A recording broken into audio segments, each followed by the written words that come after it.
नमस्कार, early post के talk show में आप सभी का स्वागत है और मैं हूं नियति। आप सभी को बता दूं, ये जो टॉक शो है इसको संचालित E2 बेकरी कर रही है और आज के हमारे जो गेस्ट हैं मोहम्मद आरिफ, जो सोशल एक्टिविस्ट हैं। पहले तो मैं इनका स्वागत करती हूं आज के टॉक शो में। बहुत बहुत शुक्रिया, आपने हमें हमारे इस दर्द को समझा। आदाब, नमस्कार, सत श्री अकाल तमाम देखने वालों को और सुनने वालों को। तो हमारा जो सोशल एक्टिविस्ट या ट्रैक्टर यूनियन है, तो ये काफ़ी हमारी जो मेहनत है, आप लोगों ने हमारी जो एक्टिविटी थी, अर्ली पोस्ट ने हमारी इस मुद्दे को लेके या माइनिंग को या गरीबों को मुद्दे को लेके हमारा बहुत सहायता की आपके चैनल ने। तो हम बहुत शुक्रिया करते हैं अपनी यूनियन की तरफ से। सर, मैं जानना चाहूँगी कि जो आपकी ट्रैक्टर यूनियन है J&K की, ये काम क्या करती है? देखिए, जो हमारी ट्रैक्टर यूनियन जो 1980 में बनी थी आरएसपुरा से जो चौधरी कृष्ण जी हैं, इसके फाउंडर हैं। तो वहाँ पे क्या होता था, जो ट्रैक्टर हैं ये तो गरीब लोग ही लेते हैं, लोन लेके अपने घर गिरवी रख के, ज़मीनें गिरवी रख के। तो कुछ एडमिनिस्ट्रेशन उनको तंग कर रही थी, तब से ये यूनियन की शुरुआत हुई। तो उसके बाद इन्होंने क्या किया कि मुझे 2016 में प्रेसिडेंट बनाया आरएसपुरा का। उसके बाद फिर 2019 में मुझे जम्मू प्रोविंस का बनाया और आज मुझे पूरे जम्मू कश्मीर का मैं शुक्रिया अदा करता हूँ तमाम ट्रैक्टर भाइयों का, लोगों का, अपने भाइयों का, जिन्होंने मुझे जम्मू कश्मीर का चेयरमैन बनाया ट्रैक्टर यूनियन का।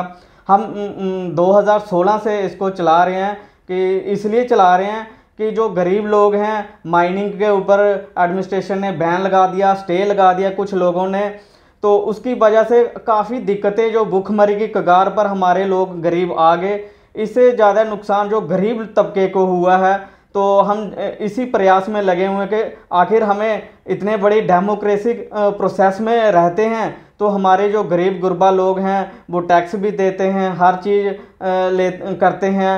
तो उसके बावजूद अगर हमारी एडमिनिस्ट्रेशन या प्रशासन ना सुने, तो इसी को मुद्दे को लेकर हम चल रहे हैं। सर, क्या लगता है क्या कमियां हैं इसके पीछे? देखिए, 2016 में इन्होंने बिल्कुल बैन लगा दिया। बाहर की स्टेटों से भी जो गरीब लोग थे तबके के, वो नदी नालों से या खड्ड से या एग से रेत बजरी का निकाल कर काम करते थे।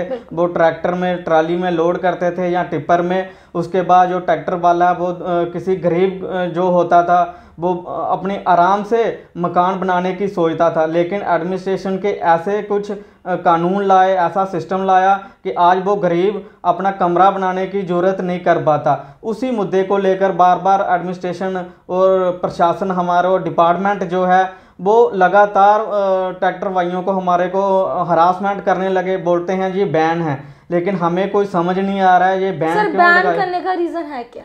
देखिए, हमें जहाँ सोर्सेस के तहत, हमने अपने सोर्सेस के तहत पता किया, कुछ जम्मू के लोग हैं, उन्होंने इसके ऊपर स्टे लेके रखा कि जो तवी नदी है जो पोल्यूशन हो रहा है, पोल्यूशन म्यूनसिपलिटी वाले फेंकते हैं, हम तो उल्टा नदी को साफ करते हैं। और जो हमारा रेत बजरी या पानी है जो सारा पाकिस्तान की तरफ बह के जा रहा है, ये भी हमें नुकसान है। क्योंकि केंद्र सरकार बोलती है, बड़ी बड़ी स्टेजों से भाषण देते हैं, वादे करते हैं कि जो हमारा जम्मू कश्मीर का, जो हमारे देश का पानी है, वो हम उधर नहीं जाने देंगे। लेकिन ये तो सरासर सामने सारा कुछ हो रहा है। तो इसी के साथ सर, आपको क्या लगता है इसके पीछे की क्या कहानी है? देखिए, ये कुछ जम्मू के लोग हैं, हमें उन लोगों का अभी तक पता नहीं है, ना हमने देखा है कौन है, लेकिन हम एडमिनिस्ट्रेशन के पास पर फिर आप कैसे कह सकते हैं जम्मू के लोग हैं?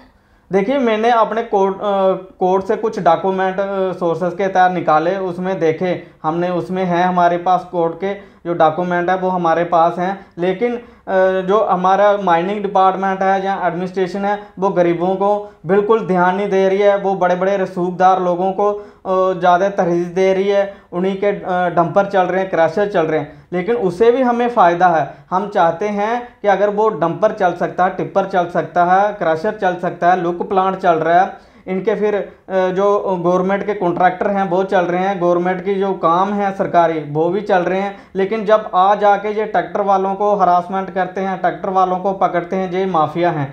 हम कैसे माफिया, हमने लोन लेके अपना ये एक छोटा सा रोज़गार का साधन शुरू किया था, तो आज ये लोग पता नहीं कहाँ से आ गए हमें माफिया बनाने वाले। हमारा जम्मू कश्मीर है। सर कौन कहता है ये माफिया? देखिए ये तो हमें पता नहीं है, लेकिन मीडिया में देखते हैं, जहाँ सोशल मीडिया में होता है या पेपरों में पढ़ते हैं, वहाँ से बड़ी आराम से लिखा जाता है। जब भी कोई बेचारा गरीब ट्रैक्टर वाला पकड़ा जाता है, देखिए जी वो माफिया लगे हुए हैं, देखिए जी वो जो रेत बजरी निकाल रहे हैं माफिया। जो असली माफिया हैं रावी के अंदर, आपने देखा होगा कितना पूरा रावी हमारा जम्मू उखाड़ के लेके बाहर की स्टेटों को, उनको नहीं जे बोलते, उनके उधर इनकी हिम्मत नहीं पड़ती उनको पकड़ने की।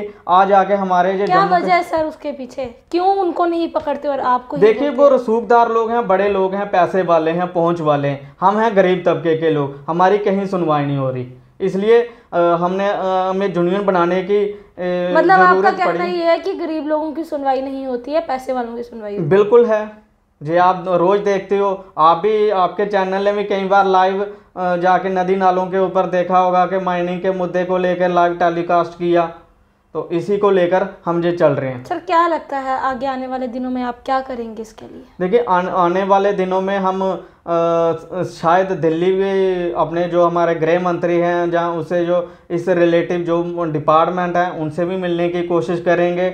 और केंद्र सरकार के तमाम जो मंत्री जम्मू कश्मीर में आए थे, हमने उनको भी मेमोरेंडम दिए। और हमारे जो बुद्धिस्ट हैं, जहाँ पॉलिटिकल लीडर हैं, वो बोलते हैं आप इनके पास अगर नहीं जाओगे तो आपका ये मसला हल होने वाला नहीं है। हमने जितने भी स्टेट प्रेसिडेंट हैं जम्मू कश्मीर की पार्टियों के, चाहे वो नेशनल लेवल की पॉलिटिकल पार्टी थी, हम इन सबको मेमोरेंडम दिया, इनको बताया नहीं, कल को ये ना कहें कि हमें जी इस मुद्दे को लेकर पता नहीं था। कोई सुनवाई हुई? बिल्कुल आज तक कोई सुनवाई। हाँ, कुछ लीडरों ने या पॉलिटिकल पार्टियों ने या सोशल एक्टिविस्ट हैं जम्मू के अंदर, हमारे यूनियन के कहने के ऊपर एक दो बार उन्होंने बोला, प्रोटेस्ट किया। जैसे अपनी पार्टी के अल्ताफ बुखारी हैं, इन्होंने पूरी स्टेट में एक दिन माइनिंग को मुद्दे को लेकर प्रोटेस्ट किया था। फिर गुलाम नबी आज़ाद जी ने अपनी एक पब्लिक रैली में भी इस मुद्दे को लेकर थोड़ा बोला। उसके महबूबा मुफ्ती के पास भी हम गए थे, उन्होंने भी अपनी एक रैली में बोला, प्रेस कॉन्फ्रेंस में बोला। और जो बीएसपी पार्टी है, सर उन्होंने बोला, बट आपको कुछ मिला? नहीं, हमें कुछ नहीं मिला। लेकिन उनका यही कहना था कि अभी जम्मू कश्मीर में गवर्नर राज है, तो जब तक सरकार नहीं जहाँ पे बनती तब तक हमारे हाथ में पावर नहीं है। जब हमारे पास पावर आएगी तब हम इसके ऊपर विचार करेंगे। सर आपने गरीबों के लिए भी काम किया है, किस तरह का काम आप गरीबों के लिए करते? देखिए कोरोना के दौरान आपने हमारी हालत देखी, बहुत बुरी हालत थी। हमने जो अपनी ईएमआई इंश्योरेंस था वो अपनी जेब से भरा।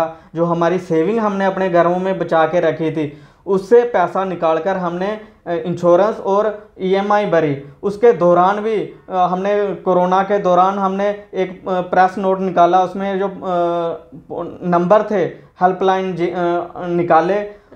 तो उसमें क्या हुआ कि जो गरीब लोग थे, हमने किसी के साथ फ़ोटो नहीं खिंचवाया। हमने जो हमारी यूनियन है 3 लाख की मदद की, लेकिन हमने किसी के साथ फ़ोटो नहीं गरीब के साथ खिंचवाया कि हमने इसको इतना पैसा दिया, इतना दिया। उसके बाद हमारी जो यूनियन ने है गरीबों के लिए जो लेबर कार्ड के कैंप था वो भी लगाया, आयुष्मान का कैंप था वो भी हमने लगाया। हमारी यूनियन अपना कठुआ है, सांबा है, उधमपुर है, रामबन है, रियासी है, इन तमाम जम्मू प्रोविंस के अंदर और कश्मीर के कुछ हिस्सों में इस टाइम बड़ा अच्छा काम कर रही है।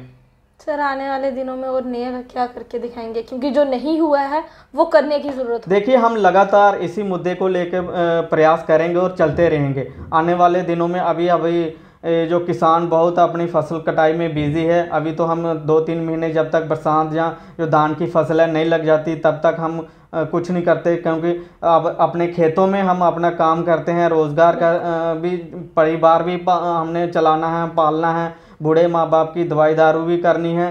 तो बड़ा मुश्किलात इस टाइम हालत हो गया। आपने देखी महंगाई कितनी तेज़ी से बढ़ रही है, लेकिन हमारे जो इतना पैसा लगा के हमने अपनी गाड़ियाँ घर में खड़ी की हुई हैं। तो सर अब आप क्या चाहते हैं, आपकी क्या मांग रहेगी, क्या मैसेज रहेगा? हमारा यही एडमिनिस्ट्रेशन और सरकार के आगे मैसेज है कि हमारा जो मुद्दा है जल्दी से जल्दी जो स्टे है, क्योंकि गवर्नमेंट है जो है, एडमिनिस्ट्रेशन है, जो माइनिंग डिपार्टमेंट है, ये सब कुछ कर सकते हैं क्योंकि इनके पास अपने वकील होते हैं। हम तो इतने रसूखदार या पैसे वाले नहीं हैं कि हम जाके कोर्टों में तरीक़े भुगतें, जब हम इतने महंगे जो लाख रुपया फ़ीस लेते हैं उनकी फ़ीस भरें, वो हमारे लिए नामुमकिन है। क्योंकि कॉन्स्टिट्यूशन में हमारे अधिकार है रोटी कपड़ा और मकान का, तो उसी को लेकर हम यही अपील करते हैं एडमिनिस्ट्रेशन से, प्रशासन से, कि आप अपना एडवोकेट जनरल लगा के इसको मुद्दे को जल्दी से जल्दी गरीबों को राहत पहुंचाई जाए। देखो, इन्होंने अपनी मांग भी रखी है और इन्होंने यही कहना है कि इनका काम जल्दी से जल्दी किया जाए। ये 1980 से काम करते आ रहे हैं इस माइनिंग को लेकर और यही चाहते हैं कि कोई भी गरीब जो है वो भूखा ना मरे।